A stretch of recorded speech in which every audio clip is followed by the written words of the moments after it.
Well, if you told me you were drowning, I would not lend a hand. I've seen your face before, my friend, but I don't know if you know who I am. Well, I was there and I saw what you did. I saw it with my own two eyes.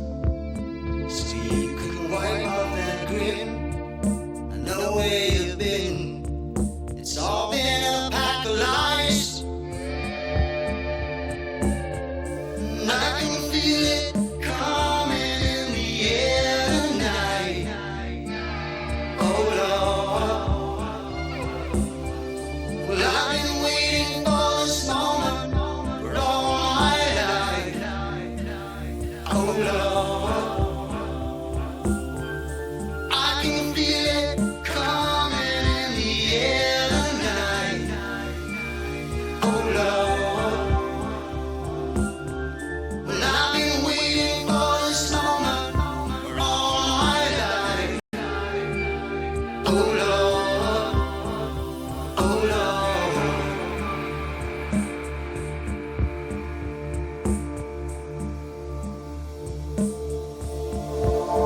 Well, I remember, don't worry. How could I ever forget? It's the first time, the last time we ever met. But I know the reason why you keep your silence up. No, you don't fool me. The hurt doesn't show, but the pain still grows. So strangers to you and me.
Well,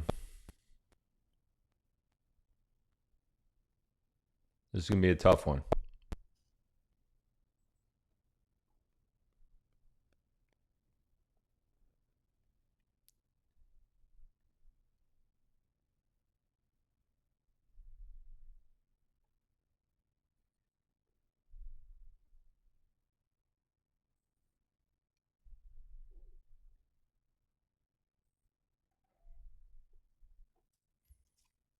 It's going to be very tough for me.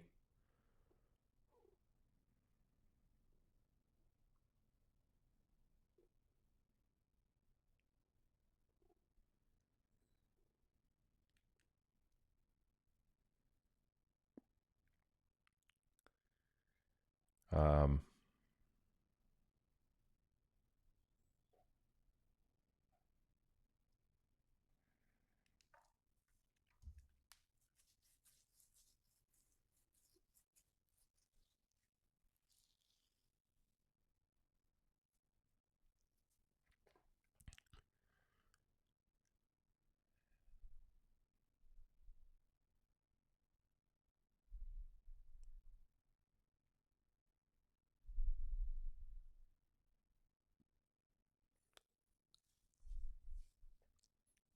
we truthers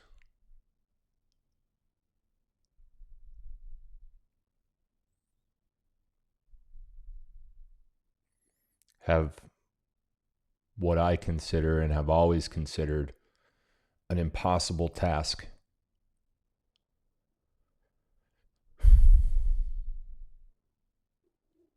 We are a grassroots media network, and there are hundreds of us, if not thousands. And our job is to do what the mainstream media is supposed to do, but haven't for decades.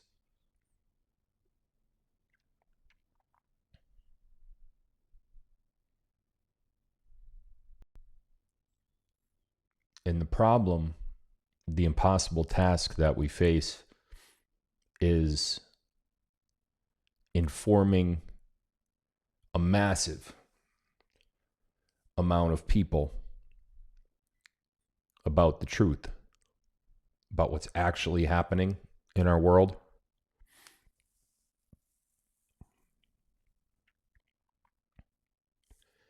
And I've felt this from the very beginning since I started, and I've said it before on this show many times.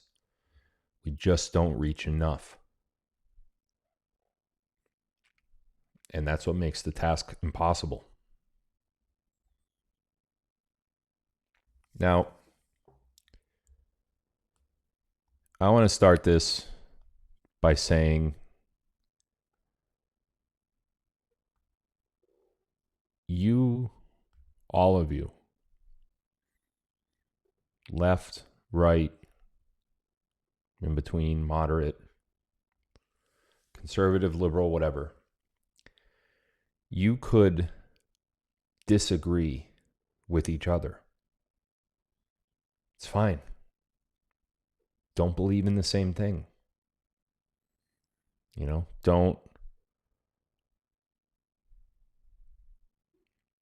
talk to somebody if their beliefs are too strong for you. Don't listen to somebody if you think they're garbage or their views are garbage, or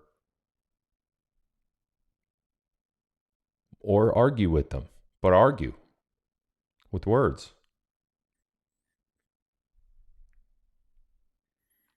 Doesn't have to get to the point of violence, let alone murder. Now, we're going to talk tonight about various different things. And one of those things is the possibility that Charlie Kirk is still alive. The other one of those things is the possibility that Charlie Kirk was indeed assassinated. At times, this live is going to get very graphic. You're going to see some things that you'd rather not see. I'd rather not see. I, to be honest with you, when I first saw this happen, I just pictured me there, because that's exactly what I do. Like, I'm doing it right now. Yes, I'm doing it from the confines of my own home.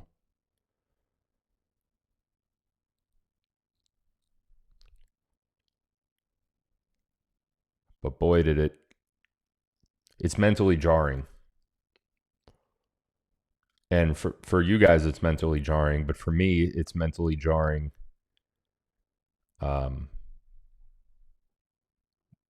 in much different ways. I'm going to tell you everything I know tonight. And if they don't like it, fuck it. Sorry for my language there.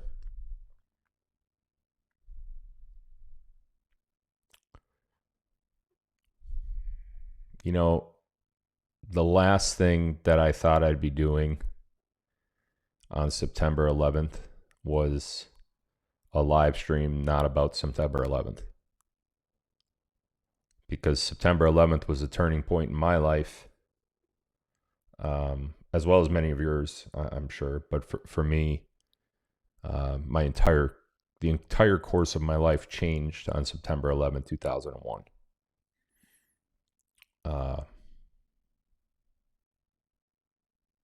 But sitting here knowing what happened yesterday on September 10th, 2025,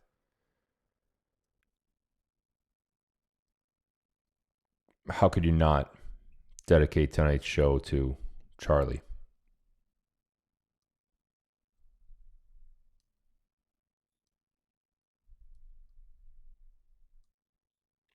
So tonight's show is going to be all about Charlie and what happened yesterday and the events leading up to yesterday. Some of my posts seem to be describing a certain incident. I'm going to tell you what I know.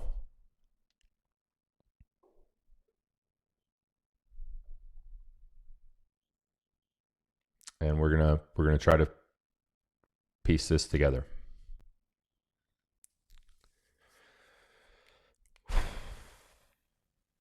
So here we go. Warning, you're going to see graphic content.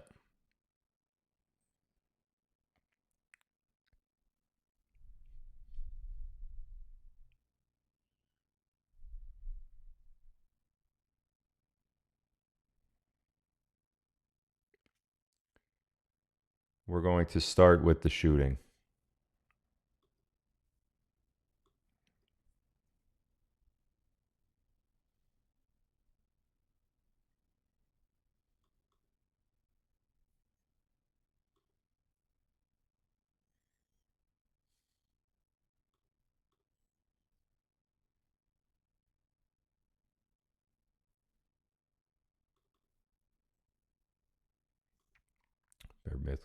Bear with me one moment while I pull it up, please.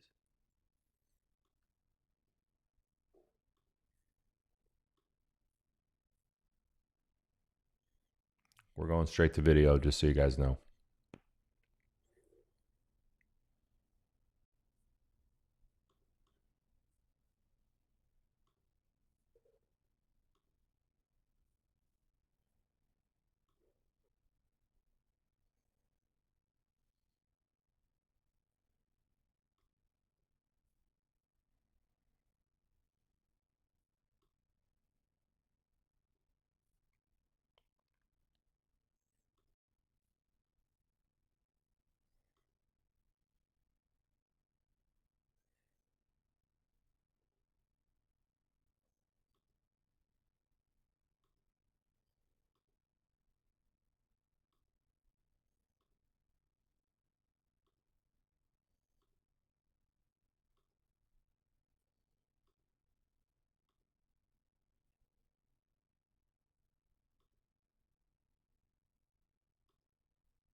This is the moment before the impact. Son of a monkey's uncle. Sorry, ladies and gentlemen, just bear with me, please.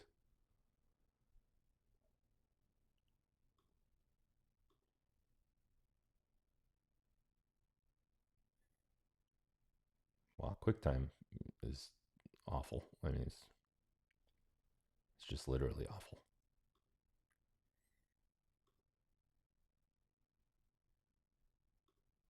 Okay, here we are. This is the moment before the impact. We're just going to watch it play through. Counting gang violence. Great.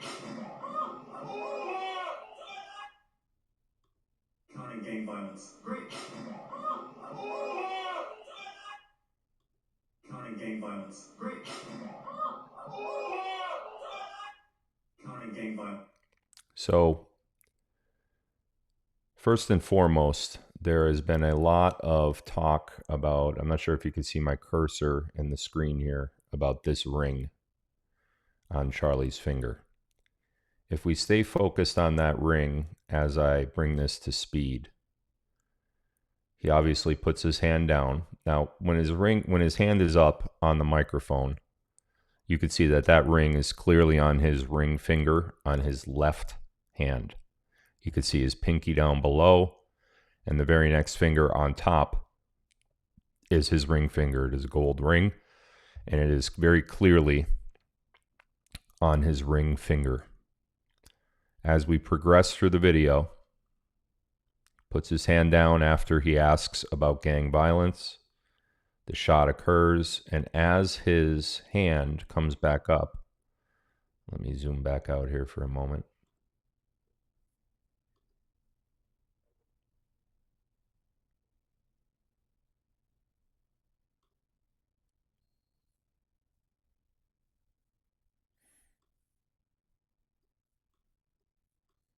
Wow, QuickTime is probably the worst device to use for this type of thing.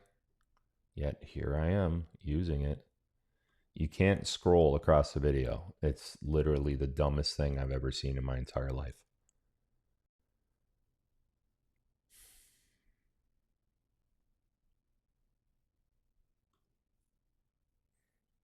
Perhaps if we, there we go.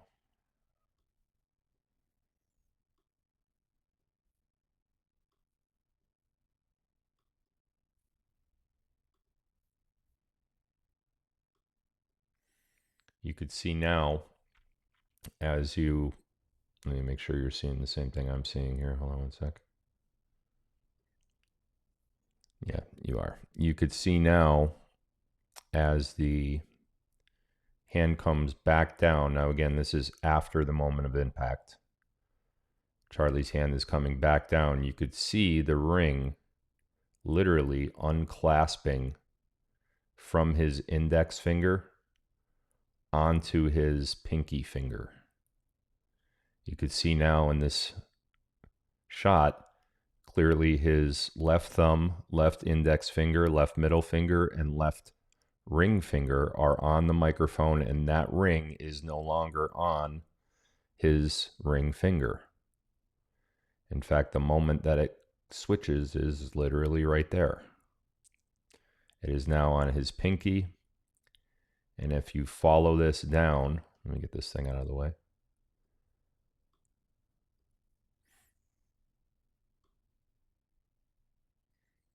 If you follow it down,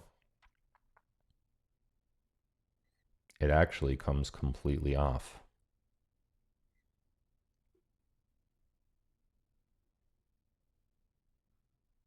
And of course, now this thing's in the way again, so that's fun. There we go. You can see it now on the pinky, and right about now, it's starting to lift off of his finger, and it's gone. So a normal person would ask, well, how does a ring switch fingers, right? Wouldn't that be the obvious question? To me, it would be the obvious question, and it's a great question. It's a great question for anyone to ask. And bravo and kudos to us for asking it, because it is a very obvious question. How could a ring switch from your ring finger to your pinky finger and then completely gone? Well, let me show you how.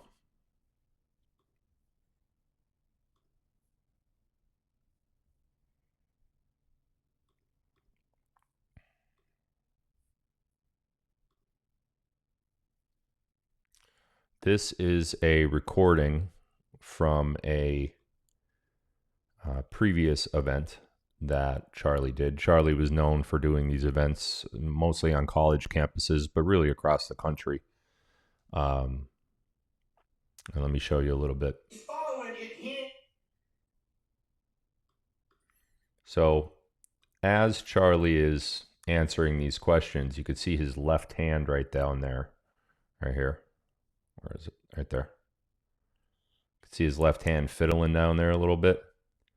Well, he did this a lot, almost all the time, in fact.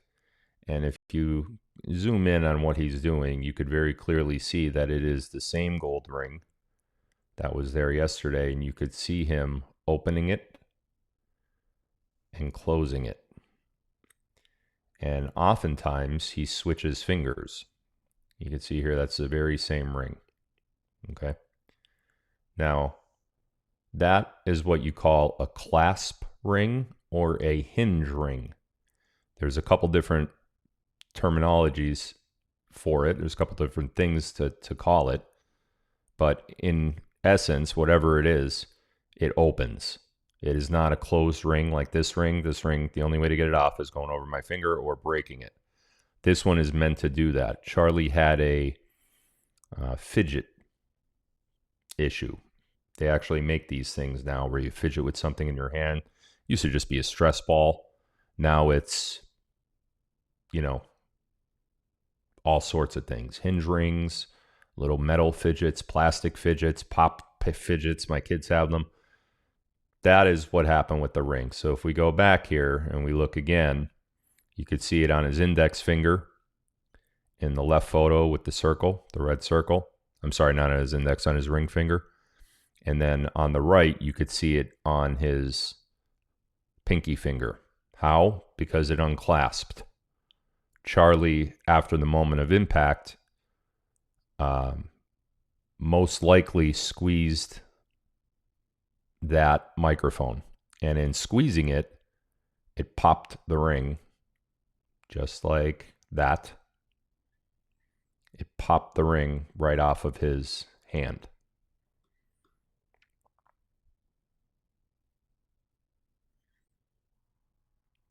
You could actually see it in this shot that it is coming off of his hand, off of his ring finger, and transferring down to his pinky finger. Now, it didn't actually go on his pinky finger. This is a moment in time. This is a microcosm of real life, of real time, of what happened. It came unclasped on his ring finger. It fell because his fingers were clinched together. It fell from his index finger to his pinky finger and then ultimately fell off, completely fell off of his hand as he was falling. So I think that this should put the ring conspiracy theory to rest. And trust me, guys, I'm not here to debunk conspiracy theories. You guys know that. I don't believe a damn word anybody says about anything anymore. So if you think that I am here to just say, no, he was assassinated, let's mourn for him, I'm not yet, but we just started the show. So let's continue. But with that said, the ring is not a thing That is not something we should point to say, this is why it's fake. It is a hinge ring. Charlie plays with it all the time. I've seen him play with it myself in person, and he's done it during shows just like the one I showed you. I could probably show you a dozen more of his shows with him doing the same thing. It's a coping mechanism. It alleviates anxiety, especially when talking to a large audience. It helps you think, helps me think. I used to have a fidget, actually. I don't use them anymore, but that is not a viable conspiracy theory in my mind. It's not true. His ring fell off of his hand, period. From whatever impact there was, the ring fell off of his hand. Now, I want to take a couple more close looks at the ring. Again, you could see it here on his ring finger. This is now post-impact. You could see it on his pinky finger. And here, you could see it falling completely off of his finger. Why? Because the ring was a hinge ring. Okay? I don't think we necessarily have to talk about the ring anymore. So I'm going to move on. If you still don't believe that the ring, that the ring proves that there was CGI, I got nothing else for you. I'm just going to have to agree to disagree on that. I want to take a couple close looks at Charlie Kirk prior to his question and answer session. So let's take a look at Charlie.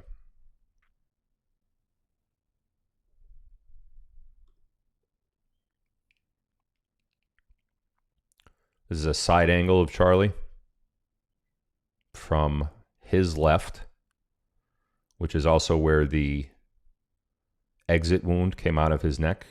And yes, it was an exit wound. That is not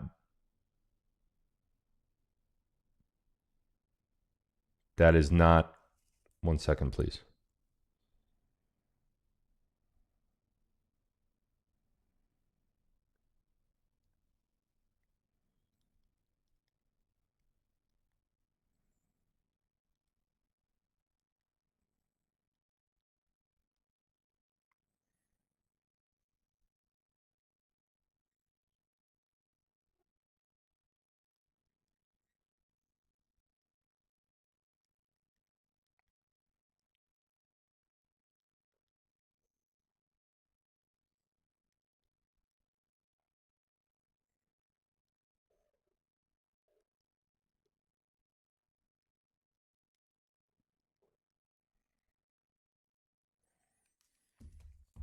Take another look at Charlie.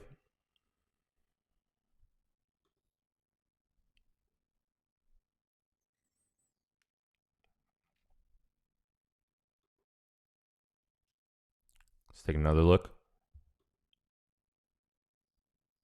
This is all day of the event. Let's take a closer look at where that exit wound was.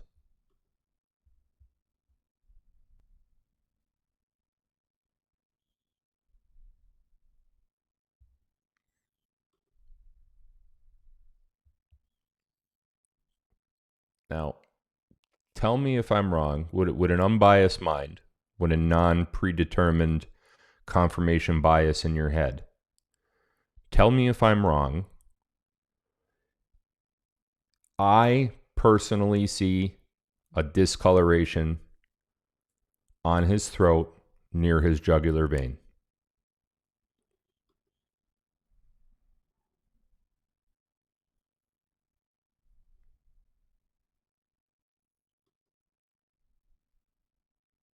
That's what I see.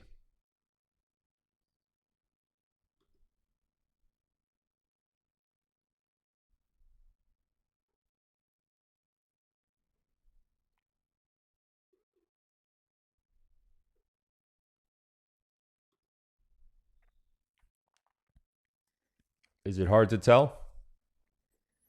Could it just be the color and the shade of his jugular vein? His normal color, his normal shade?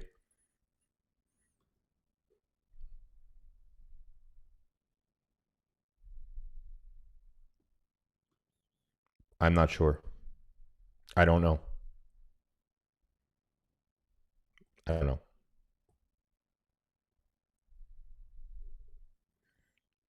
But then you start looking at this.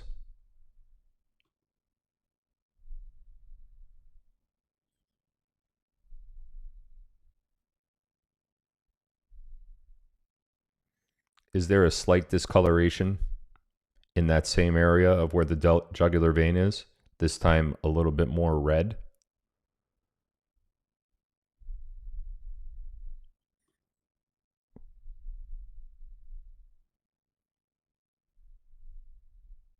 Could be.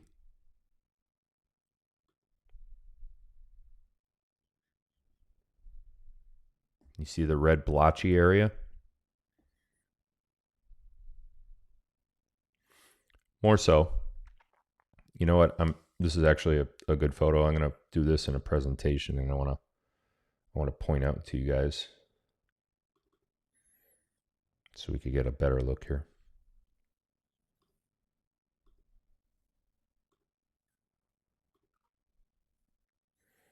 The area that I'm talking about is right here. Can you see where my cursor is? Let's zoom.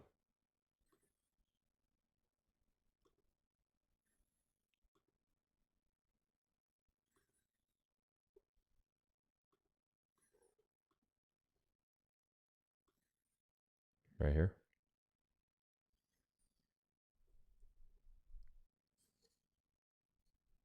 It looks off, right? It looks like something is different to me. If you zoom out and you look at the actual size, I take that away. It looks like some sort of bruising, perhaps. Redness, perhaps.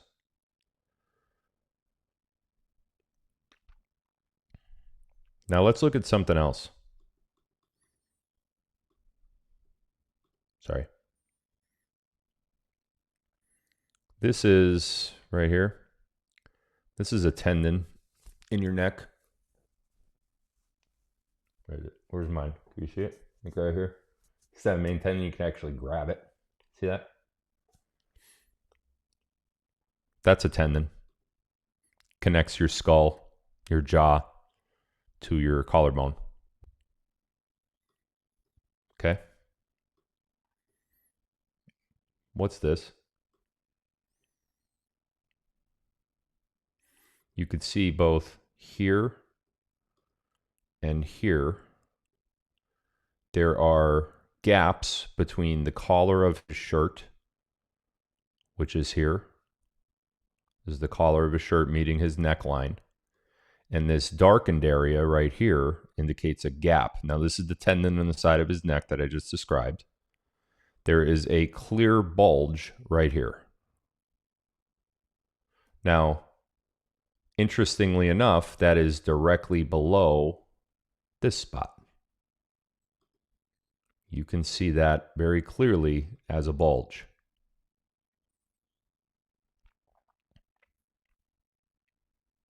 If you zoom out, it becomes more obvious. You could see clearly a discoloration happening right here. And you could see something is not supposed to be there. This is the tendon that connects to your neck, to your collarbone. It's responsible for many things, but one of them being movement and rotation of your neck. That is the tendon. Let's not talk about this piece right here yet. I'm not even talking about this one. We'll talk about that in a second. I'm talking about the tendon on your neck. And before anybody says, oh, well, it's his throat. No, his throat would be here. This is not his throat. So this bulge in this photograph has me thinking. Okay? The ring thing, it's beyond me. I don't know. I'm probably not going to ever think that that's a viable theory that, it's CGI. It's not something that I'm going to think. But this particular bulge in Charlie's left side of his neck directly corresponding with the discoloration in his throat is extremely, extremely interesting to me.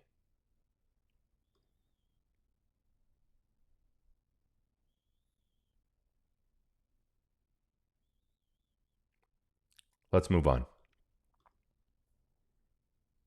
I'll put up another photo.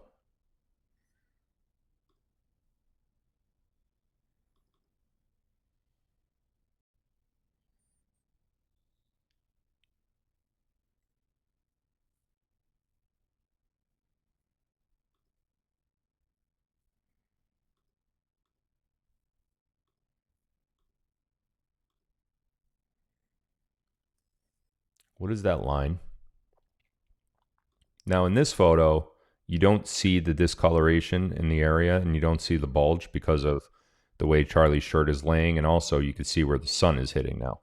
In the previous photo, the sun was hitting in such a way where you could see the discoloration.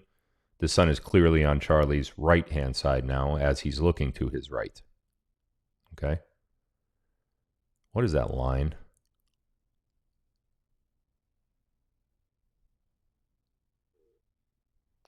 It was also visible in the previous photo. It's also visible. Well, I'm going to just put up the previous photo real quick.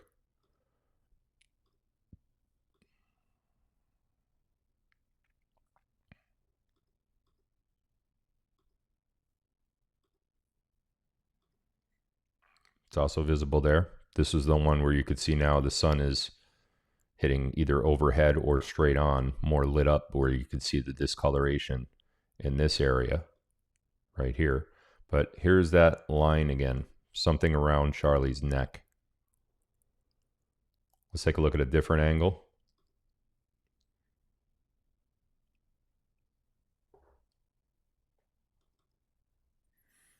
A lot of people say, oh, it's a chain. It's a chain. He's wearing a necklace. Okay. Is he? Let's see.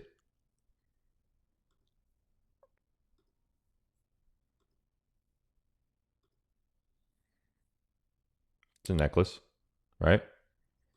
Definitely a necklace. You know what kind of necklace that is? It's the same necklace that I wear. It's a diamond studded necklace. That's what Charlie wore. Interestingly enough, these photos are taken at different times of the day. So this was well before the event had started. People had just started filing in. Charlie is setting up the hats and throwing up the hats. One thing I want to pay attention to here is this spot on Charlie's shirt. Right there. Does anyone see a dark discoloration? Or is it just me? You tell me if I'm wrong. I'm not telling you anything. I'm asking if you see something. So we could very clearly see here that the Freedom logo on Charlie's shirt is down here, F-R-E-E, right? I'm talking about right here. Does anyone see a dark discoloration? I don't know if it's black, if it's blue, if it's gray, I don't know. Green, I don't know. But as you zoom out, if you focus on that area, it's not getting caught up in the shadows. You can see the shadows on Charlie's shirt. I don't see, it's underneath. It's not on the surface of the shirt. It is underneath the shirt. It's not prominent. It's very faint in my mind. But something is right there. Now this is a necklace. This is very clearly a necklace. Okay, I think we're probably all going to have to agree on that. That is a diamond, a square diamond necklace. Okay? Let's look at a different photo. Trust me, guys, I'm going somewhere with all of this.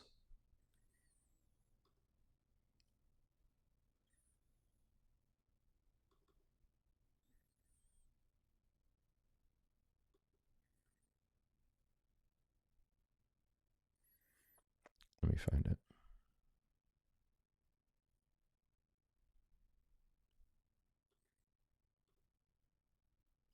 That is not the same necklace. That is not the same necklace. There's certain things I'm very unsure about when it comes to this. This is not one of them. That necklace that we saw Charlie wearing is not whatever that is. It is not. That is something completely, completely different. So, to review, we have numerous things here so far. We have what could be some sort of discoloration right in the exact area of the exit point. Keep in mind, that was an exit point. That was not an entry point. And we're going to discuss more of that soon. We have a possible discoloration here in the throat area. Could just be the veins, maybe not. We have an obvious discoloration here. That is a red discoloration, and there is a out of place bulge. That is not Charlie's throat, and that is not Charlie's, it starts with an S, striga,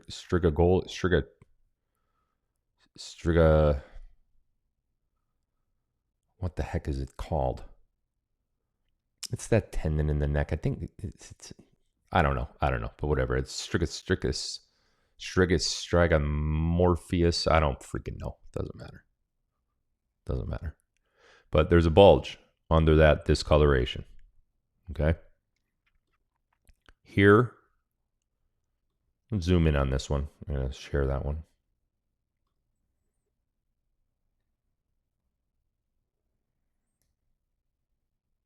Here it is.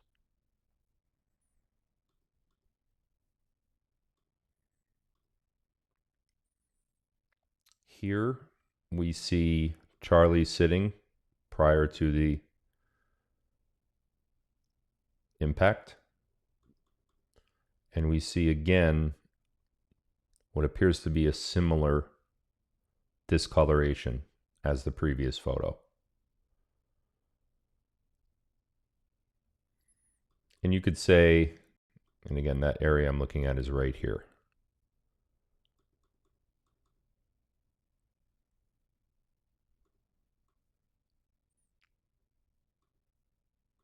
Right here. You could say that's his veins, and I buy that. I don't think I'm going to disagree with you there. There it is. Sternocleidomastoid. That's it. Really long word. I just call it the tendon that connects. Seems much easier to do that. Why do we have to name things sterniomastoid? Why do we do that? Can't we just say, that's the tendon that connects your neck to your, you know what I mean? Really ridiculous. But whatever. I don't know. I'm going to take us back to the video. So, again, let's brace. We are going to see blood.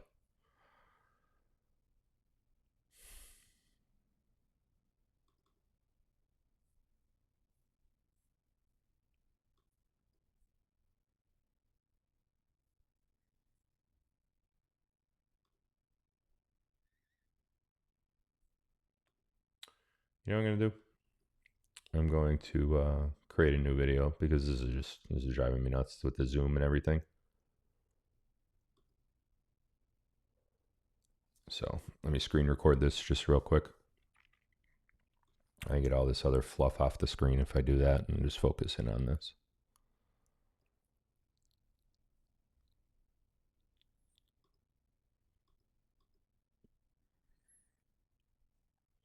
I'm going to play. Gang violence. Great. Okay. Man, that's hard to hear. Ah, damn it. What was that now? Lord.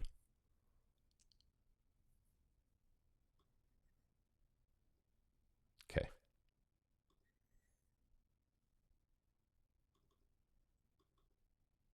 Yeah, this should be much better. right, let me share this again.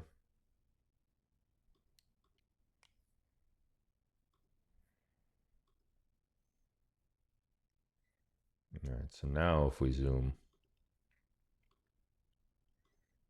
yep.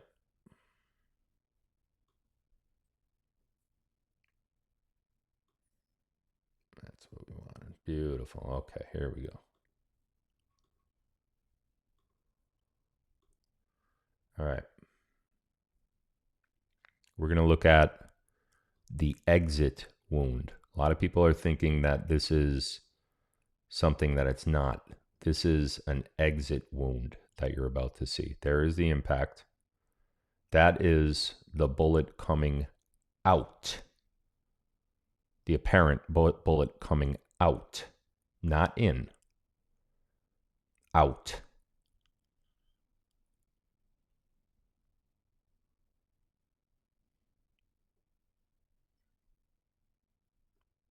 That, as we reviewed in the other photos, which I could actually put on the screen right here, is the same exact area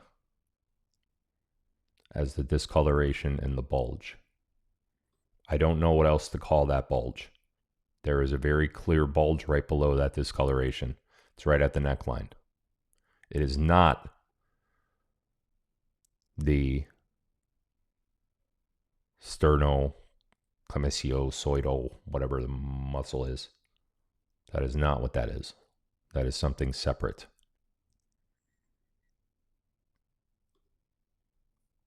And if we look again where that exit wound is, it is literally right there.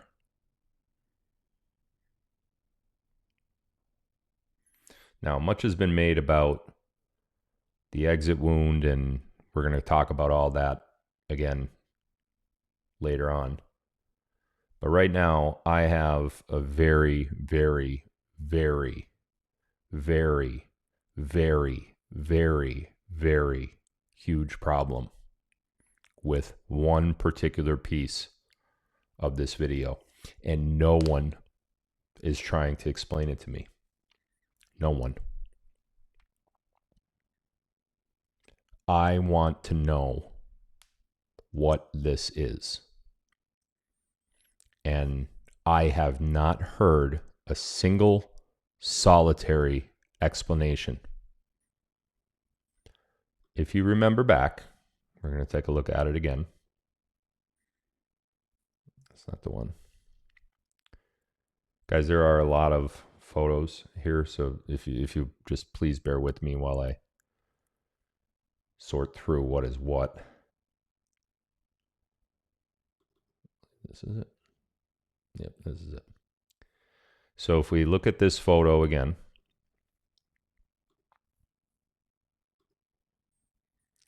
this is the one that we saw this, what I think most of us agreed upon right here, that blob of discoloration right above the F, maybe a little bit left of the F. It kind of even goes over, or you could see it over the crease in Charlie's shirt, which runs this way. You can see the light hitting the crease there a little bit. So it is seen underneath the shirt. It is not something on the surface. It is something underneath the shirt. Okay? Note that location. To the left of the F, not too far, but maybe a couple inches above the F. And now let's look at something else.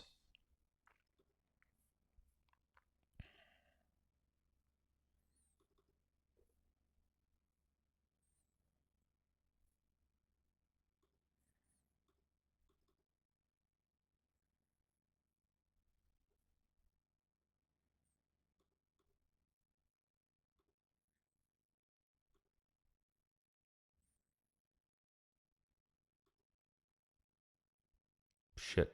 Sorry about that.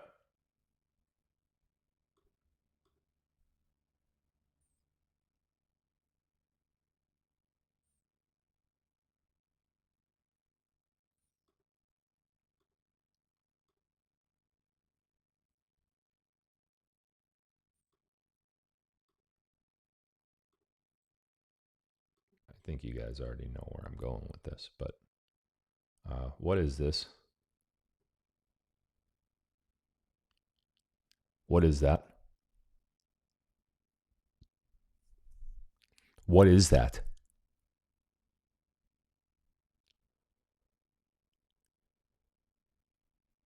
What is that?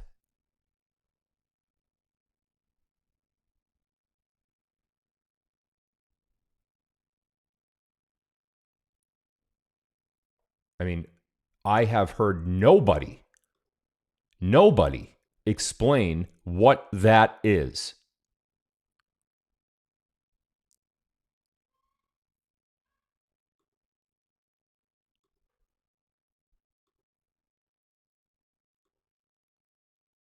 Very clearly visible in the same exact spot that we saw the possible discoloration from the other photo. What is that? Now let's watch this video.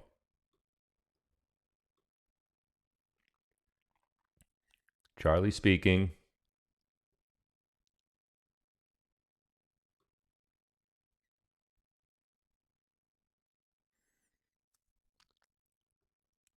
Go back. Pause it. Pause it right there. Right there. Right there. Stop. Come on.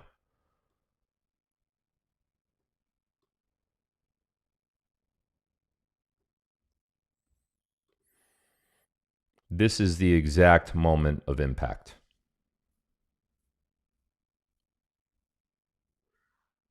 What is that mark?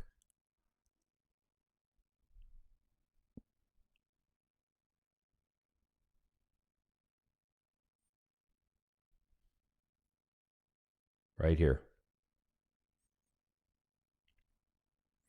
It is not a letter on his shirt. You could very clearly see all of the lettering on Charlie's shirt. Freedoom. It's all there. And if we manipulate the video a little bit, there are all the letters. Yes, the F disappears momentarily. Now you just see Readum or Reum. But that's because the shirt is folding as Charlie is falling. So no impact, no impact.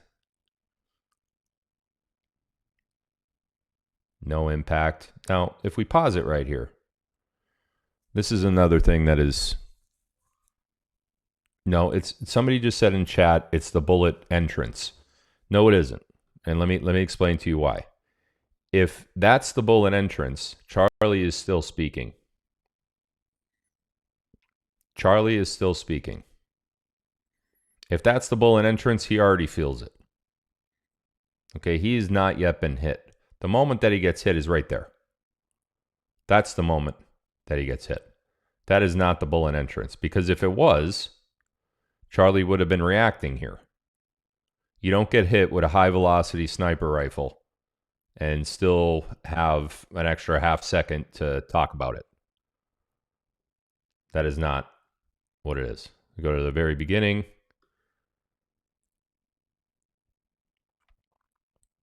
No impact, no impact, no impact, no impact, no impact, impact. The first moment of impact is this frame. Now let's not talk about angle just yet. Let's not talk about angle of the shot. In order for that shot to come out of Charlie's neck at that particular point, there is only a couple spots that it could be shot from where the shot originated. How do I know this? Because I did the JFK documentary.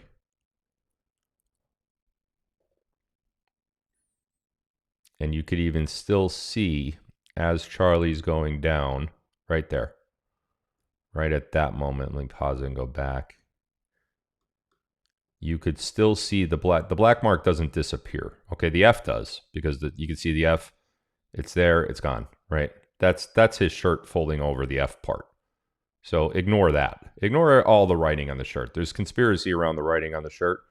I want to know what that black freaking mark is.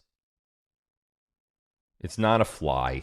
It's nothing like that at all because it remains. Look, it's there before impact. This is pre-impact. On impact, the shirt moves. Because the shirt moves, the spot goes from the left more to the top. You can very clearly see the shirt exploding outwards or inwards or both. But then even after that, after it moves, it's still there, right there. See this right here? Let's zoom in on that.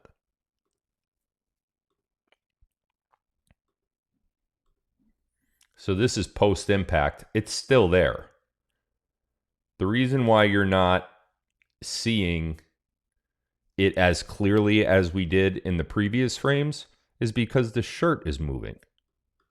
So it didn't go away. It's there too. See, this is even further along. You could still see it right here. It's there. His shirt is just folding from the impact. So it's not a fly. And trust me, if that were a fly or a beetle or something, at this moment right here, this impact moment, that thing's flying the hell off of there. Ain't it? Sure is. Now,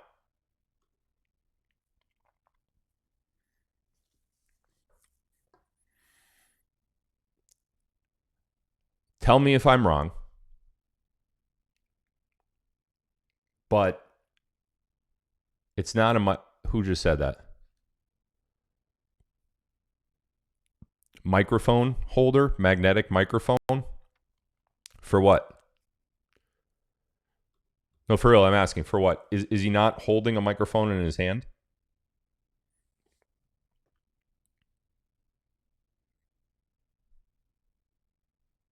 It's not a mic clip. First of all, that's not where a mic clip goes. It's not a magnetic mic. And what is the point of the magnetic mic argument if he's holding a microphone in his hand that's speaking in it?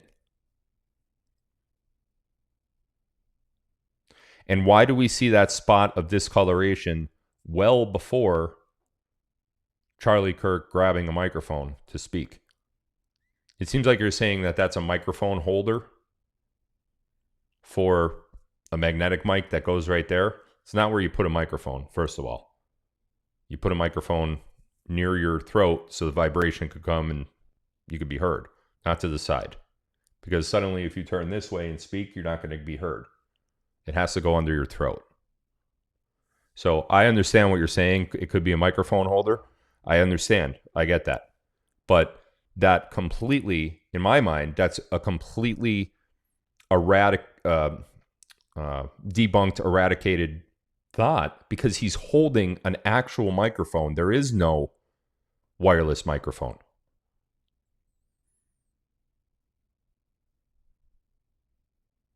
Now I have another question. Maybe you guys could help me.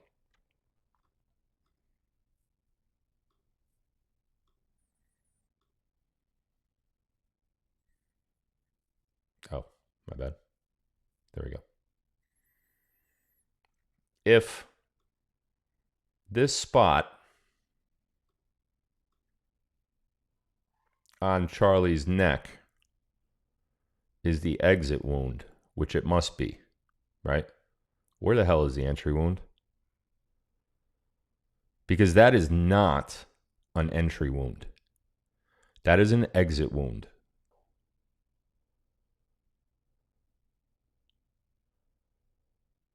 Exit wound. Where is the entry wound? Because it appears to me, from watching the initial moment of impact, let's zoom in on that actually a little bit.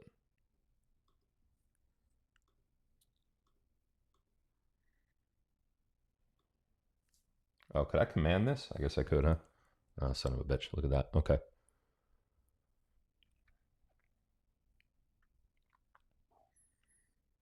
Again, we'll go to the moment of impact. It appears to me that that impact, the initial impact right here, right there. You see how the freedom is kind of going in an arc? See how it's flat? And now it's an arc upward. See this upward arc right here? Looks like a rainbow almost. It would appear to me that that arc indicates that the shot or the impact point is right where the entry wound or the exit wound is. And we know that cannot be the case. So the entry wound would have had to have come from this side of Charlie, from Charlie's right side. Yet we see nothing here. We see nothing here that indicates an entry wound. And we're going to talk about entry wound and exit wound based on where the shooter must have been shortly. I still can't get over the spot on his shirt. Now, for a moment, let's look at something else. We're going to come back to this. Let's go back to actual size here. Go back to while Charlie was still speaking. Right here. Okay. Now, I sit in positions like this all the time. I'm doing it right now. Okay. That, what we see right here. Let's see if we can. It's not getting bigger. Okay. Let me zoom.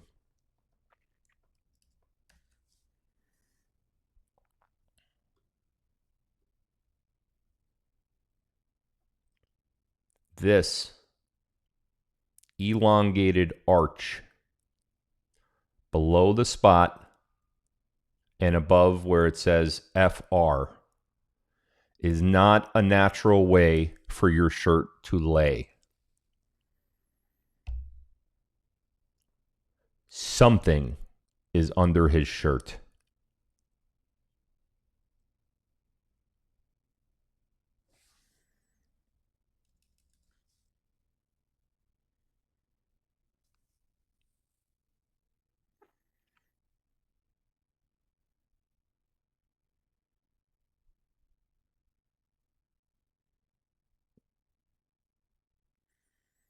In this frame, even if we go out to actual size, it even looks like there's some discoloration right to the right of this spot, right here.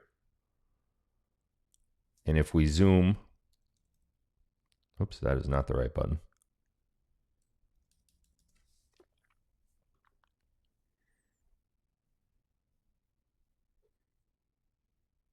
Something is there, guys. Bulletproof vest. I've heard that. I heard he wears bulletproof vests. That is possible. That also explains the ring around his neck. Not the ring, but the necklace around his neck.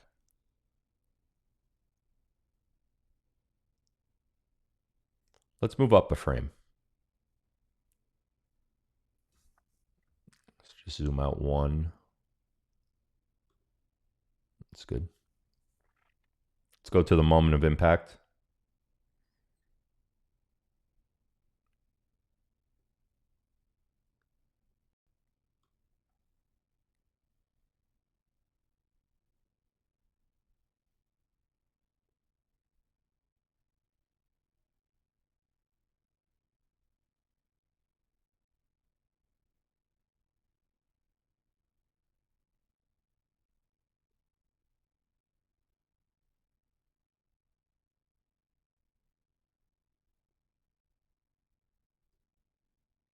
What am I seeing here?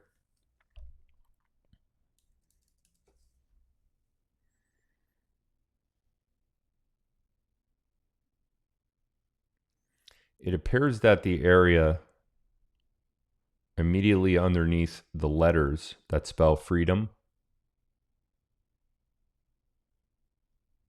is being raised, but only in the area underneath the letters.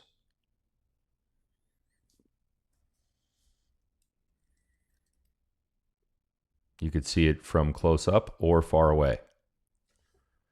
You could also now see something else, which we haven't really focused on yet. This is not Charlie's ribcage.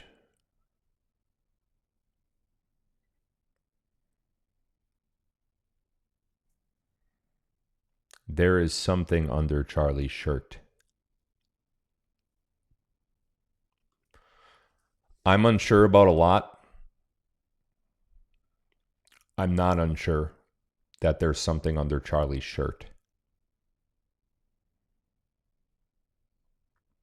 I'm positive. There is a necklace around his neck, and it's not a necklace like this or the one that my diamond one that I wear. That is what Charlie wears. But the necklace that he is wearing in those shots that we've seen, this is not a diamond necklace. This is not a diamond necklace.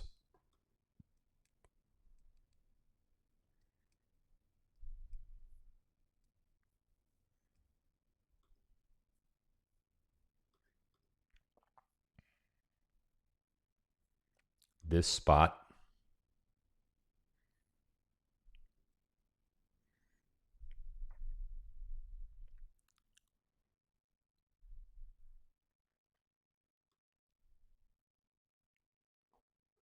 I think I know what it is.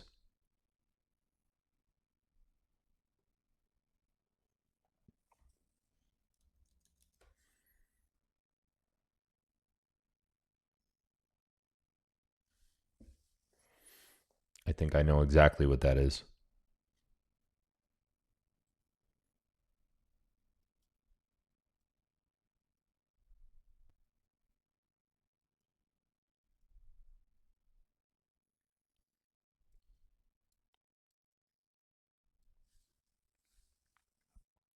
Do you want me to tell you?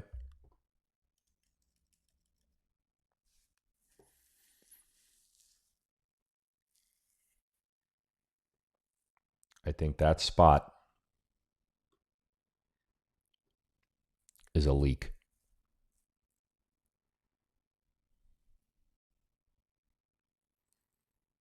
I think that spot is the giveaway, and that was not supposed to happen.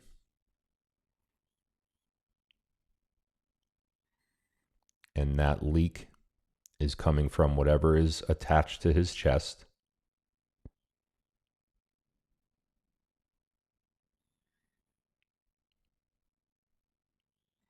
And when the impact happened, it triggered a massive explosion on top of Charlie's chest,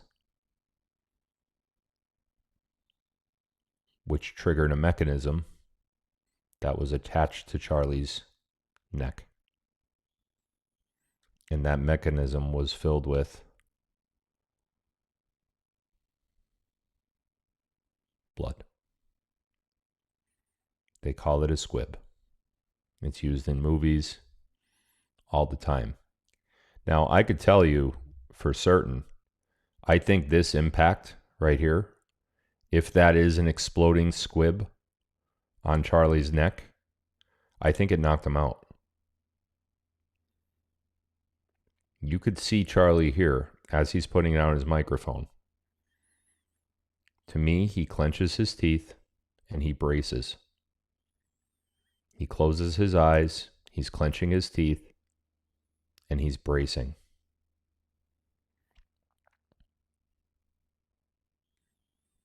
And indicated by that jerk, you can see his hair. Watch his hair. His head is jolted. That impact on his chest causes his head to be completely jolted. And right here, he is unconscious.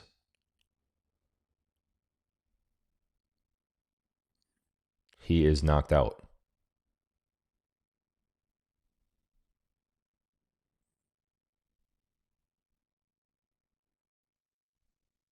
And that causes him to fall, obviously. Now, there's other things that are odd to me. Blood doesn't behave that way.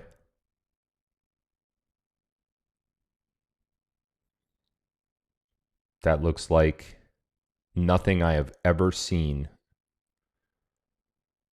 when it comes to blood and the behavior of blood. Blood is not, you cannot recreate blood. Blood is God's. Somebody just said, but why, Phil? Well, stick around. I'm not done. I got a lot more to say. Blood is God's tool. And when you see a human bleeding from a high impact, a high velocity impact, such as a bullet, blood does not just pour out that way. It squirts and it gets literally everywhere, especially on an exit wound. What is the spot on his shirt?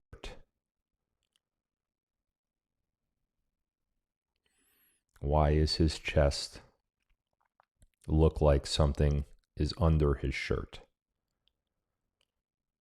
Why does the t-shirt behave that way? Why does it look like in this frame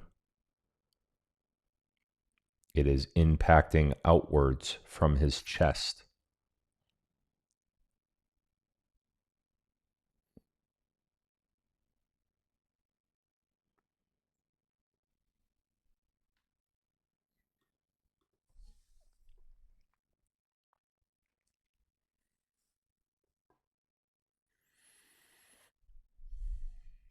Let's look at the venue.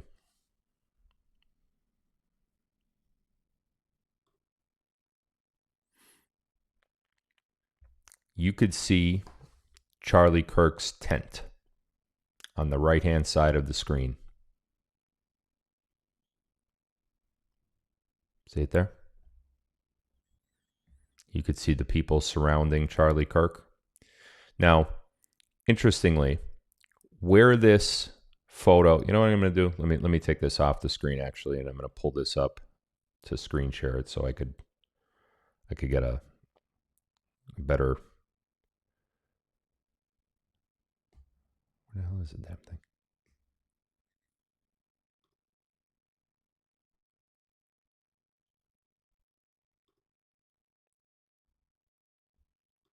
One second, guys. I'm just looking for the photo.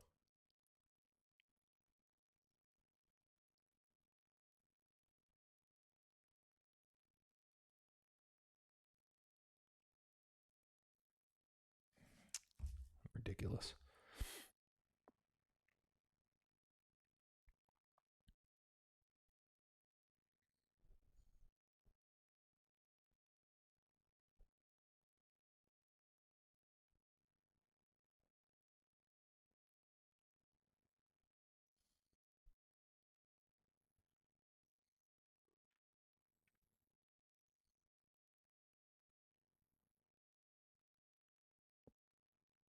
Where is it?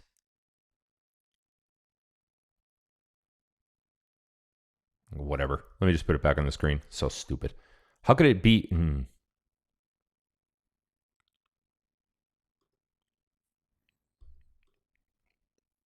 So you could see Charlie Kirk's tent. What I was going to try to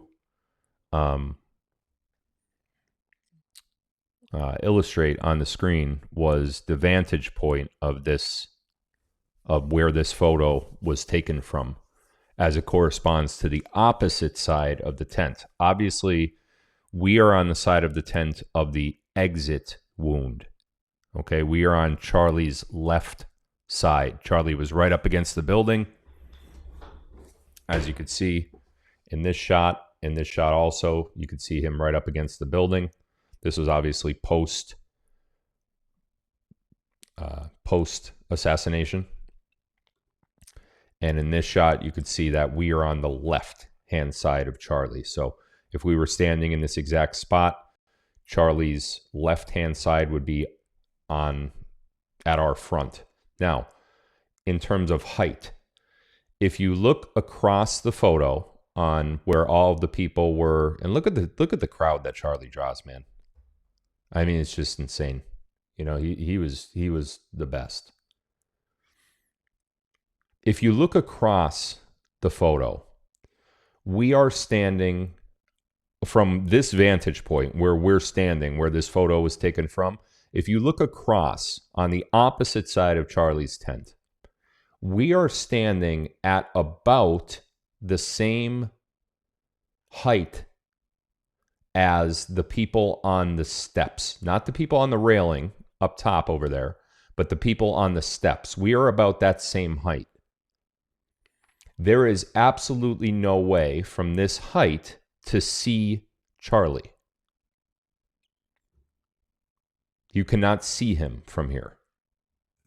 There are either people standing in your way or the tent is covering your vantage point. There's no way you could see him from this height.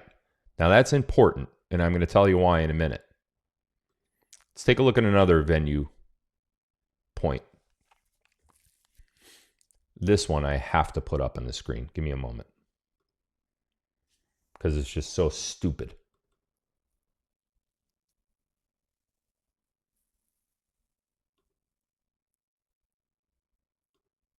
Oh, shit.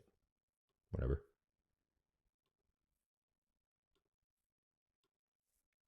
Okay. Now, prepare for me to be annoyed. Because this is the kind of stuff that absolutely annoys the ever-living shit out of me. Okay?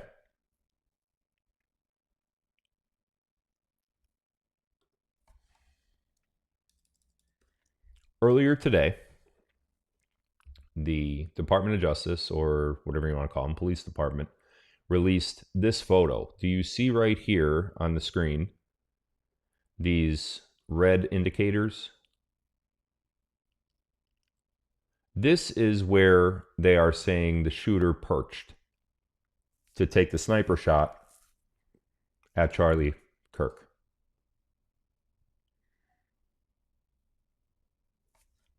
Let's take a closer look at this. This is approximately what the sniper would have seen. Approximately. Can you tell me how? Can anyone please tell me how it's possible to curve a bullet?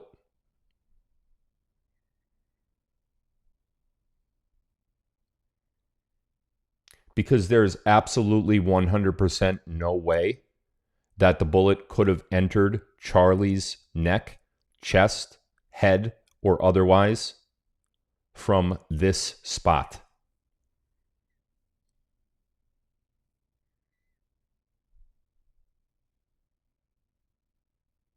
Yeah, well, you got a straight on shot at Charlie. Straight on shot, no doubt about it. Look at.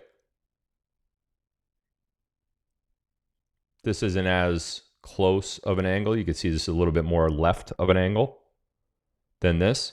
But they are literally telling us that this is, in fact, they put out another photo. Let me get it for you. Showing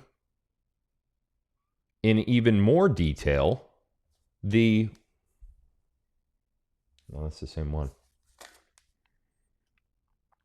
Hold on, I have it here.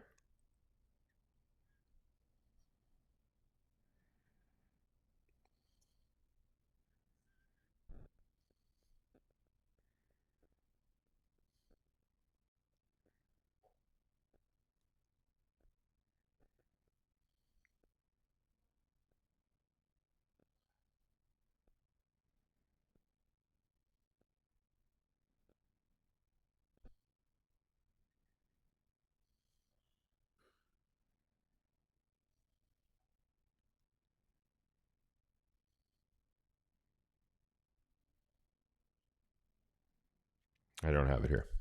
Regardless, this particular shot, you could actually see it from this angle. I was afraid that you couldn't see it, but you could see that they think this is where the shooter laid down and what direction he was pointing when the shot took place. I got news for you, but we're not idiots. And that's just not going to fly. We know that that's not where the bullet came from. And if you try to tell people that that's where the bullet came from, they are going to think that you're lying to them. So I don't know who's in charge of narratives here, but for crying out loud, what are you talking about?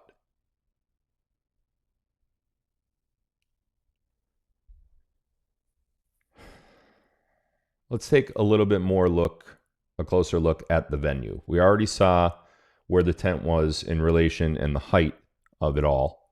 Let's take a look at this one. That's not what I wanted.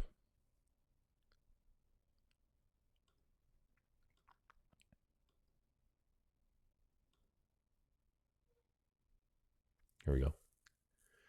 This is, yeah, these are fine, but I got to pull them up on so I could zoom in.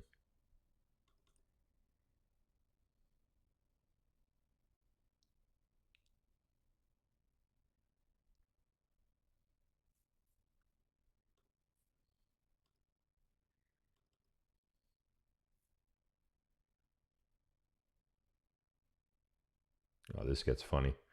All right, there we go. Not funny, haha, either. So here you could see what somebody is identifying as the bush sniper, which means they're trying to say that this is where the shot came from. And honestly, if you look at this, it does quite look like a sniper, right? Posting up and aiming down at a shot. But I could tell you beyond the shadow of a doubt that there is no way someone being this high can possibly hit Charlie Kirk under that tent. You can see his tent right down here. We were talking before about right here. This is where that opposite angle shot was shot from. Let me put it back up here. On this photo, you can see the people standing in the steps area, right? That vantage point, the height above Charlie Kirk's tent, is approximately where this picture was taken from. Right where these people are over there, you can see the pink book bag on the ground, girl with jeans, rounded staircase, blah, blah, blah, right? Now, if we go back to this vantage point, look at where the sniper is. He's a good Lord. I mean, these people are probably what, 5-6 feet tall? So let's say here, 5 feet, another 5 feet, another 5. What are these panels? These panels got to be 6, right? 6 feet, 6 footers. So it's 6, 12, 18, even if they're 5, 10, 15 feet higher, even more than that, 20 feet higher than the people on the steps in this area. 20 feet higher than this shot. We cannot see Charlie. We can't see him. There is only one position that Charlie could have been shot from based on that exit wound. And that is from his immediate right. Don't give me this shit. What is this? Are you kidding me? By the way, I don't know how many of you have experience with bullets, but the police report on this says that Charlie was hit with a 30-06. Do you have any idea what a 30-06 does upon impact? 30-06 is one of the most devastating bullets there is. Massive, massive, massive damage on anything it hits. 30-06. Explosion type damage. After it enters, whatever it hits, it could be anything. It could be a body, it could be a deer, it could be a bear, it could be an anything. A watermelon, anything. A 30-06 goes in and explodes. You know what a 30-06 doesn't look like? There's one thing I could show you that a 30-06 doesn't look like. Let me show you exactly what a 30-06 does not look like.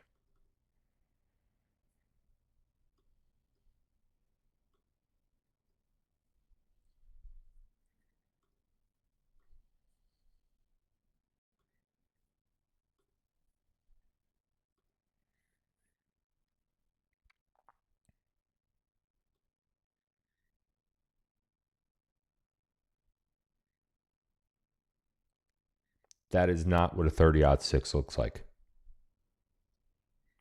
If Charlie Kirk had gotten hit on his right side, which is in this area, this is where the shot would have had to come from. It most likely would have hit this spot in his right side, somewhere below his right ear and maybe on his hairline, which you could actually see in this shot right about here. It would have to come in from the back at a slight angle, not completely straight over, in order to make this wound. One could argue that it would have had to come straight from behind Charlie, and I would not disagree with you. The problem is, if it comes straight from behind Charlie and out that area, Charlie's head would have flown off of his body.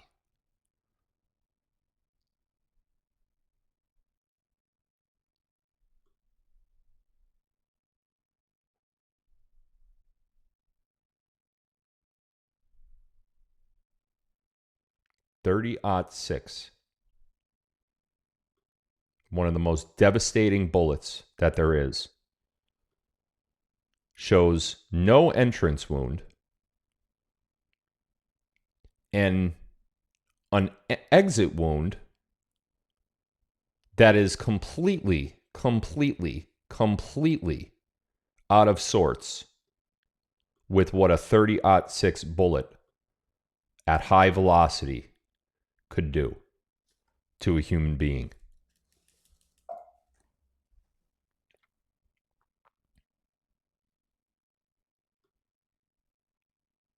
Brace. Knocked out. Did you ever get punched in the face? Or let's forget about you. Did you ever see somebody get punched in the face like in MMA, in UFC fighting? And they get hit so hard in their jaw that they just freeze up and their arms get frozen in a position, kind of like that. He got knocked out. That knocked him out. Was it supposed to? I don't know. That impact came from the front.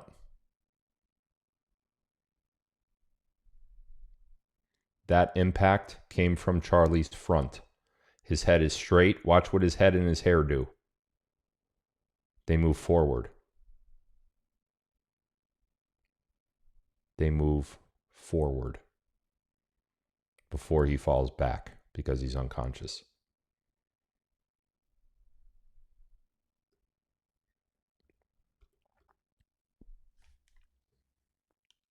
Why? Why do this? That's the obvious question, right? Do I think it was staged? I don't know.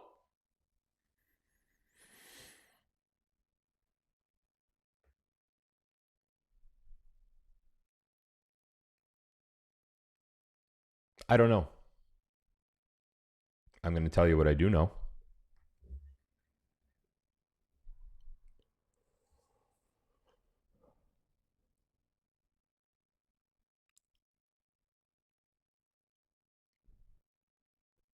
I know that the spot on Charlie's shirt has nothing to do with the microphone holder. Charlie was holding a microphone in his hand and using it. There was no microphone magnetic clip anywhere. Number one. Number two, if there was a magnetic clip, it would have went under his shirt, not on top of his shirt. Number three, in photos prior to the Q&A session with Charlie Kirk, you could very clearly see in the same exact spot a discoloration mark on Charlie's, would have been his right side, right on that area of the shirt. It's under there. Something is there. Number 4, there is what appears to be a discoloration area and a bulge in Charlie's neck in photos prior to the exit wound in the same exact spot. Number 5, the area that they are saying the sniper came from is far too high to see through Charlie's tent. You could even see it in all the photos. Charlie is completely covered by shade, which means there is absolutely no way someone anywhere near the top portion of Charlie's tent, the highest point of Charlie's tent, could ever get a sniper rifle through that area, let alone the people standing in the crowd. Now, if you're back further from a distance, now you're talking a professional sniper, first of all. Second of all, now you have people to deal with. Because you're back so far, you're down lower. These people are all standing up. Look at where they were standing. That's all elevated seating around this venue. Look at what the venue looks like from this position. You could see all of those step-like rows surrounding Charlie's tent. By the time you get to the top row, I don't think you have a sniper shot anymore. So if this shot came from distance, where? Because they are down in a little gully here. And forget the top of the buildings. How could there be a shot from the top of the buildings when Charlie's covered with the tent? Look, I'm asking questions. Okay, I have a lot of questions. And trust me, I am not implementing confirmation bias. I know the Trump assassination was fake. I know it was. This one, I don't know. But what I do know is these questions, amphitheater seating, thank you. These questions are legit questions. Forget the ring. I don't want to talk about the ring. Forget the guys with the hand signals in the back. One of those guys was Charlie's best friend. And to me, it just looked like he was adjusting his hat, honestly. It didn't look like it was anything of much. You want to talk about something else? Let's talk about why there was a private plane that took off from a local airport just, I think it was 20 minutes, 30 minutes after the shots were heard on the campus. Private plane. That is some miraculous timing. Because that is about how long it would take to get from the venue to the airport.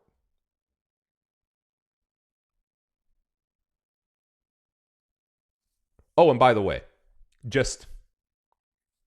might as well just throw this in there too, right?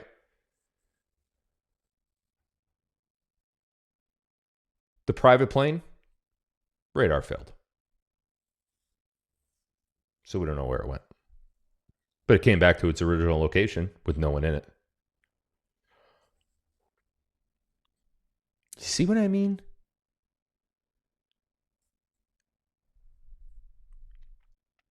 Why? So who was on the plane? Charlie?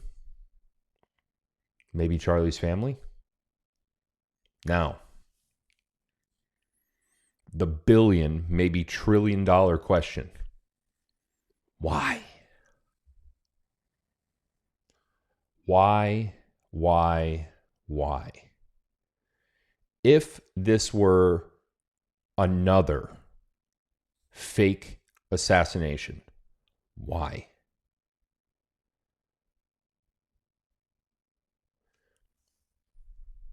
Before I answer that question, let me ask you a question. If you were Charlie Kirk with the vast audience that Charlie Kirk had. I mean, guys, look at this. I just keep looking at this shot. Look at the crowd this guy gathers. If you're Charlie Kirk and you're able to command an audience like that, you've spoke at the RNC, and you are just 31 years old, and you consistently go around to college campuses and other venues, in addition to having one of the most popular podcasts and live stream shows that exist. If you're Charlie Kirk and you have all those things, right? And in addition to those things, well, before I even get into that, while having all of those things, you are incredibly smart. You are gifted with the ability to just absorb all sorts of knowledge about various different things. You are a weapon. You are an intelligence monster. And you are the point man for our movement when it comes to the younger generation. That's why he's going around the colleges, because he was just recently a college student not too long ago, right? I think he dropped out of community college or something. You have all of that. You're blessed with knowledge. You're blessed with an amazing memory, an amazing ability to garner and hold all this information. You are probably the most articulate 31-year-old to ever exist, or one of the. You have all that going for you. You could gain the crowd. You're intelligent. You have everything. You're one of Donald Trump's leading truthers, influencers for this movement. You know what else he had? He had a 3-year-old and a 1-year-old. You know what else he had? He had one on the way. Let me ask you a question.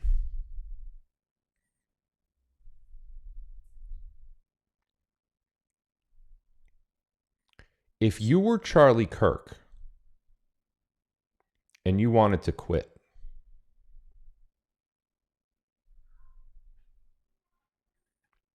how would you do it?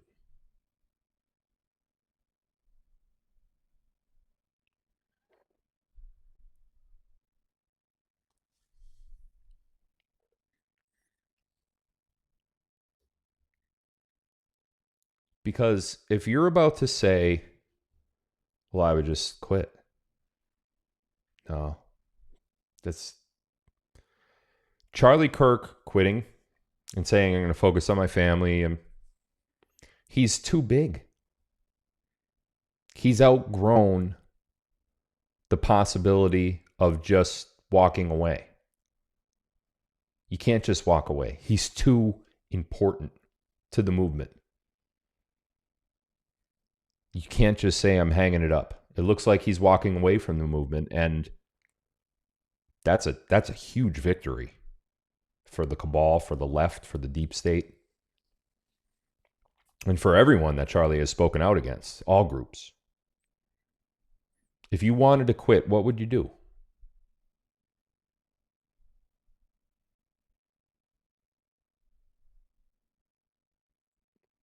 Why not become a martyr? Why not become a turning point? Why not become a hero and then exit stage left into protection with your wife, your 2 beautiful children, and your soon-to-be 3rd beautiful child? This guy was worth over $10 million. Some reports 10, 12, up to $20 million. And he had amassed that wealth, meaning he saved it. That enough to start a life wherever you want? Sure is. Would you get government assistance / protection in addition to the money that you already made? Sure is. Sure will, rather. Do you think that it's possible that your popularity would grow even more post-mortem? Sure would. Do you know how many records Tupac sold after he died?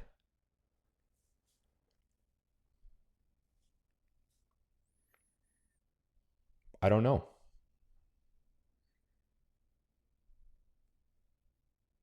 I don't know. But I have questions. What I do know is it jolted me to watch that video when it first happened. I was leveled yesterday. I was completely floored. And knowing that I do what he does, obviously, it's not on the same scale. You know, he's out in the public eye, and no matter how many millions of people watch me, he is and will always be more recognizable to many millions more than the millions that watch me. Why? Because he's speaking at the RNC. He's, doing these college tours. He is front and center. I want no part of that. Why? I have kids. It's hard for me to go live. It's hard for me to travel without my children because I want to bring them and they want to come. And it's very hard for me to be away when I have to be a dad. Was it getting too hard for Charlie to be away from his beautiful wife, 2 kids, and a soon-to-be third? Did he want to be a present father? Charlie talked so much about faith and how into his faith he was.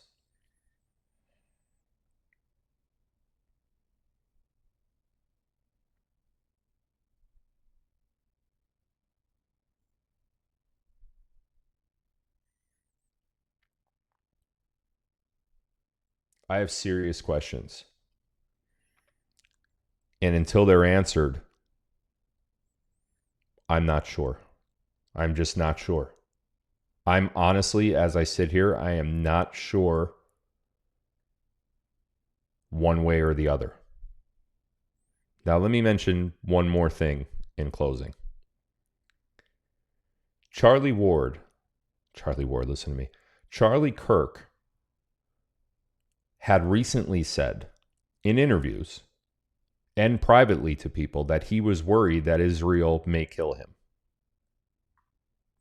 Benjamin Netanyahu was the first world president to tweet about the passing of Charlie Kirk.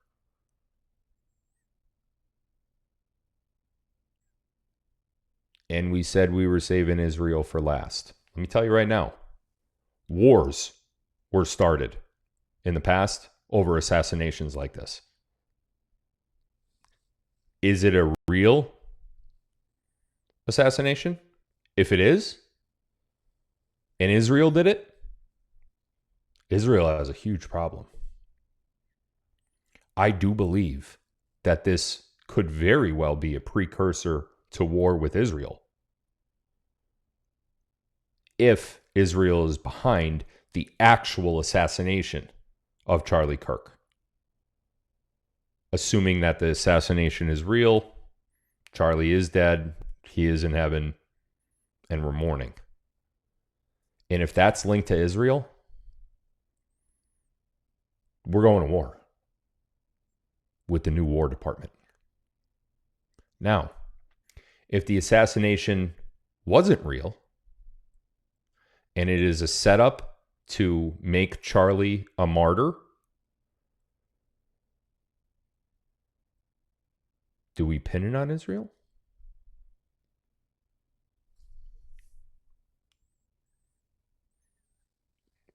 Because we know that we're saving Israel for last, right?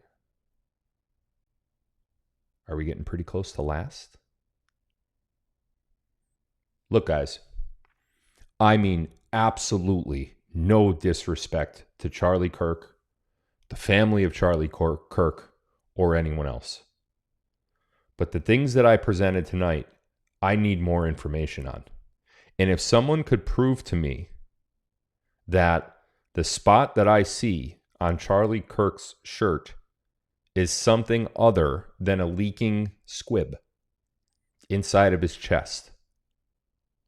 And someone could prove to me where the shooter was, where the entry wound was, and where the exit wound was, and it lines up and it makes sense, I could only ask God's forgiveness for even doubting that this is an actual assassination.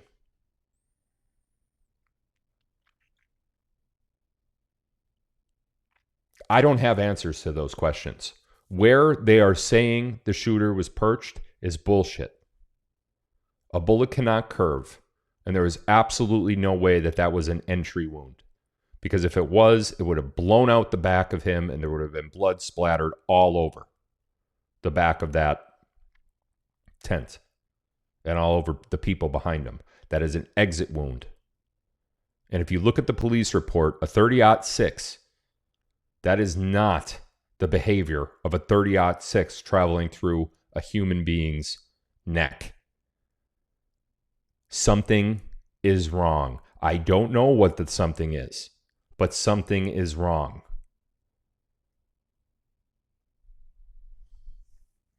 I shudder to think that I'm reporting something such as another fake assassination attempt, and I'm wrong about it. I shudder. I sincerely hope, and I've prayed for the last 24 hours before I did this live.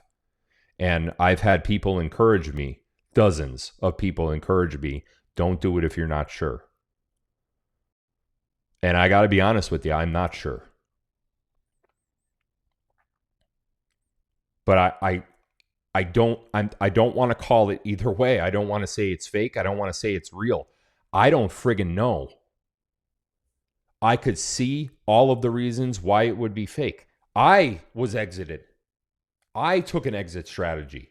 I've went through that life. Was it a fake assassination? No. It was a deletion. But do you seriously think that all of the people you've seen die over the last 10, 15, 20 years are really dead? Because they're not. I know for a fact that some of them are not. I've spoken to some of them after the announcement of their death. This is the playbook. If the white hats, first of all, this would be a white hat operation. If this is a fake assassination attempt, this is a white hat operation. This is not something that the bad guys, the deep state, have conjured up. Charlie is absolutely not a traitor and he's on the other side and all that bullshit that I've been reading. That's bullshit.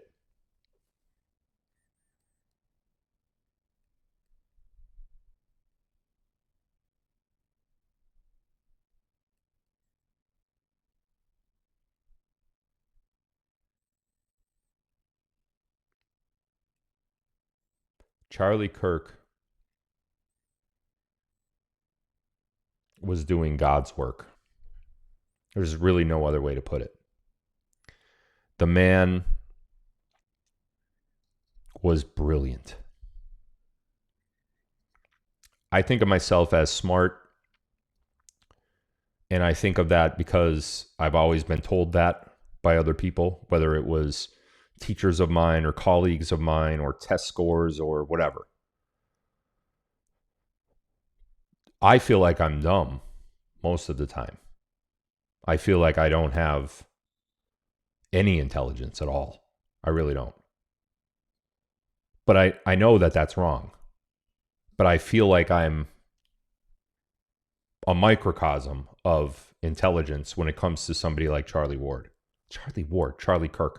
I keep saying Ward, damn it. It has no comms whatsoever. I swear to you, no comms on the Ward thing. I'm just misspeaking because I'm rattled. I'm a microcosm of intelligence when it comes to Charlie Kirk. In my mind. The way that this guy spoke, the clarity in which he spoke it, the way that he answered back to people who were challenging his beliefs, the professionalism that he gave while doing all of it, I was, and always will be, proud to say that that man was a colleague of mine.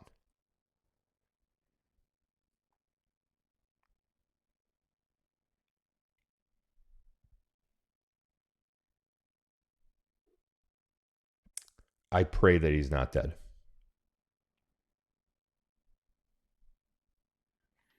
I pray that he was wearing squib, and the rope or necklace that we saw him wearing in the photos that I presented tonight was the holder for that squib.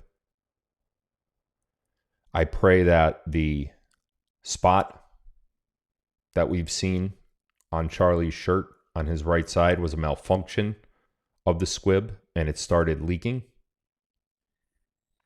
I pray that the squib going off triggered a hidden, well make-upped, maybe silicone-covered bulge in Charlie's left side near his jugular vein. And when the squib was triggered, the blood started going to where it was supposed to go, the exit area of the squib mechanism. I pray that that's true. I pray that the explosion we saw on Charlie's chest was an explosion of a device that was put on his chest, which was supposed to cause shock to his body, certainly not unconsciousness. But I do believe, I strongly hope and pray that that mechanism knocked Charlie unconscious, and that's why we saw Charlie fall in the way that he did, and why his muscles got tense in his arms. I pray that it was not a bullet traveling through his neck into his jugular vein, exiting and spilling his blood all over. I pray that's not true.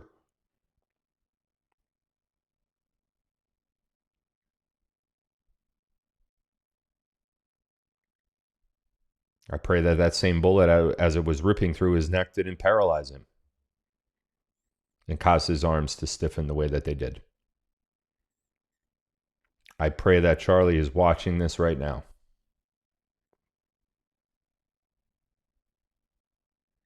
With his wife and his children, and he is out.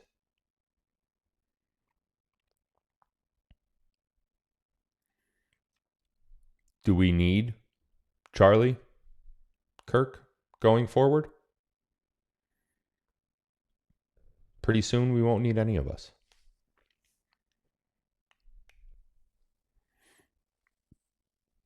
It's almost over.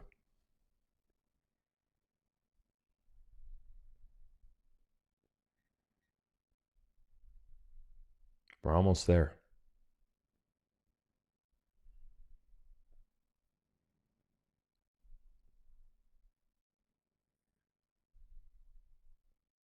Charlie, if you're out there and if you're watching, bravo.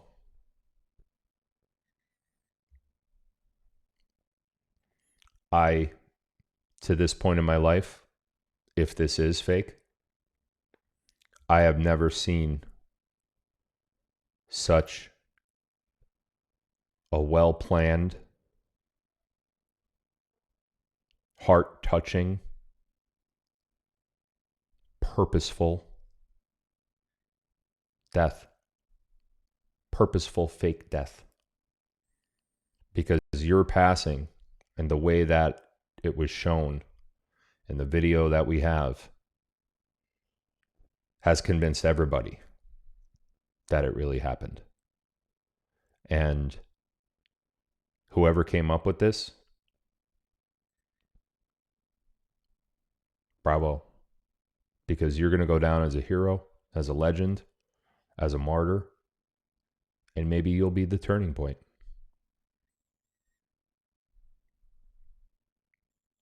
I think that there's probably a lot more you could do post-mortem for our movement than you could have done alive. And I know that if that is true, I know that you're conflicted. You're probably, if you are still alive and you're listening to this, you probably are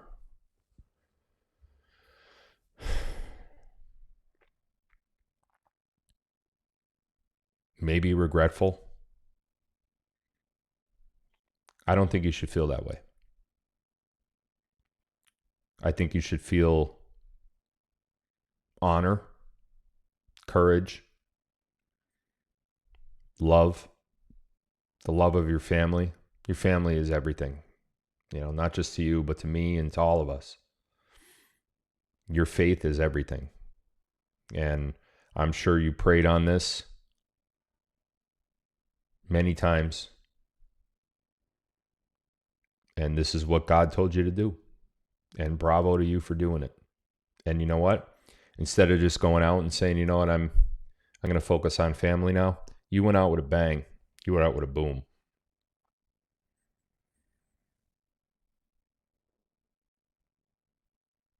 Your father would be very, very proud if he knew the truth.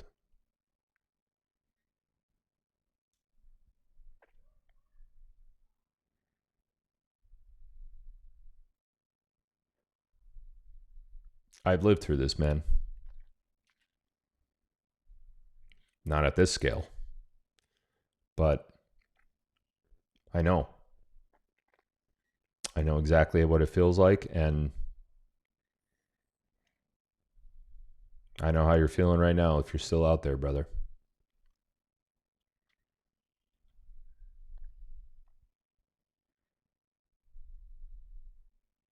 I am absolutely, more than anyone, going to miss you absolutely eviscerating the left, because no one has ever done it like you, and I don't think anyone ever will.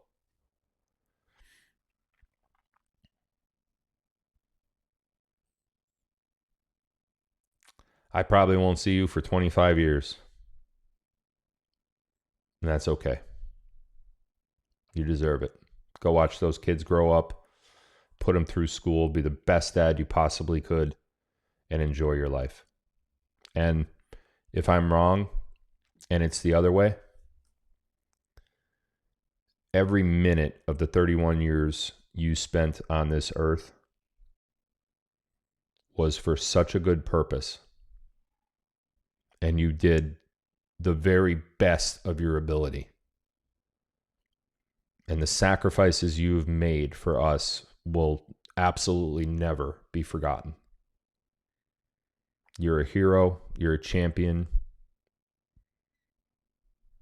I will forever look up to you, and I can't wait to see you again when the time comes. Thank you guys for tuning in. I hope this was helpful. Please be respectful to the family of Charlie Kirk. And please, in closing, I just want to say there is no place for violence. You could disagree with somebody. It's fine. Disagree with them. You don't have to agree with anyone on anything. Talk. If the talk gets too emotional, walk away. You could walk away. You don't have to hurt someone. That's someone's son. It's someone's father, someone's spouse, brother, sister, aunt, uncle. You're not hurting that person. You're hurting all of those people. Most of them you don't even know. It's not what we are as human beings. It's not who we should be. It's not what we're here for. It's senseless. Violence is senseless.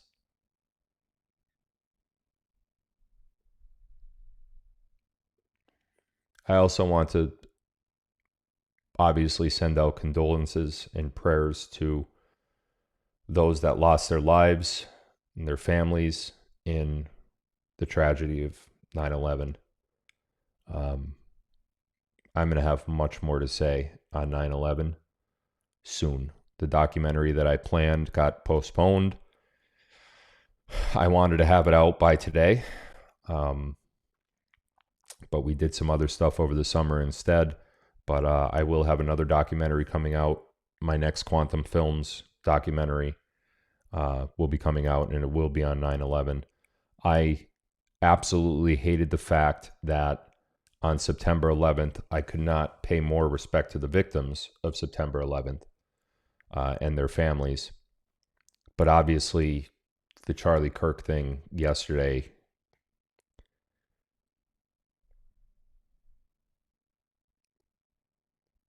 it was jolting, jarring. And it's hard when you have to pick which tragedy you should cover. And this was a really hard live for me to do. I don't necessarily know how I got through this without losing my emotions. Because when I watch that video, man, I see myself sitting in that chair and I see myself bleeding out. And, I don't know how close it came to that.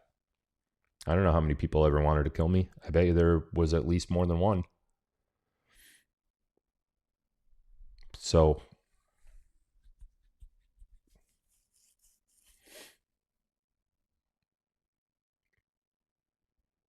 this was a tough one. This is probably the toughest live I ever have done.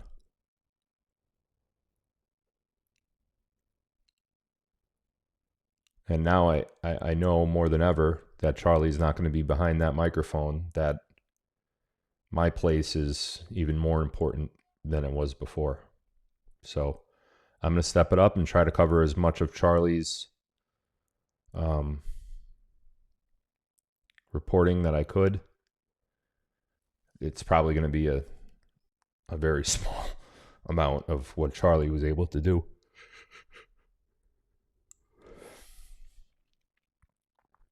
But I'll do what I could. I'll do my best. I love you guys. There'll be another live early next week, probably like a Tuesday. See you guys then.